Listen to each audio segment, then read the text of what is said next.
With Evernorth owning 700 million XRP and going to close XPN in first quarter, XRPN in first quarter, XRPN is about $10.20 now. Should we buy before they close the deal? Thanks again. I can't can't give you financial advice, but when it comes to Evernorth, I think they're going to be extremely successful at providing a MNAV that is over 1. So what is MNAV? It's a multiple of NAV. MNAV, net asset value, is NAV. So like a ETF would trade 1-to-1 with the NAV. So, however many shares, or however many XRP are issued per share, as the, price of XRP goes up, the share prices go up in correlation. When you have a DApp, like Evernorth, which is a digital asset treasury company, then you can do some interesting things. You can issue debt, you can do convertible notes, you can borrow money, buy the asset, and then put it to work in ways that are a little bit more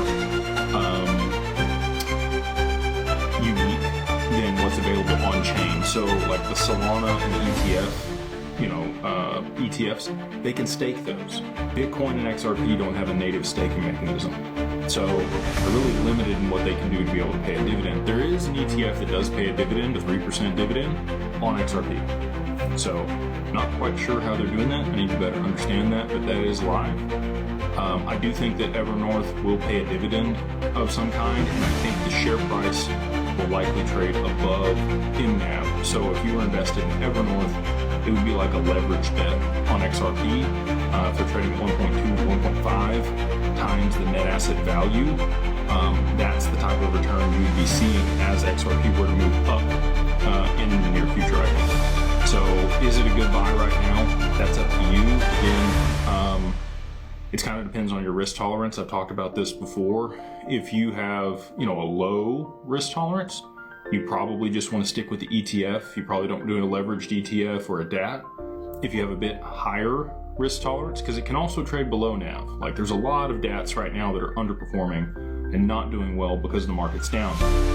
So, you can have like exponential losses or exponential gains. Just depends on what the market's doing. So it's a leverage play. If you have higher risk tolerance and you can stomach that in your portfolio, then it might make sense to make an allocation to a DAT or a leveraged ETF. The leveraged ETFs tend to be for like 2 times leveraged or 3 times leveraged XRP ETFs. They tend to be more for trading, right? So if you're holding it, you actually end up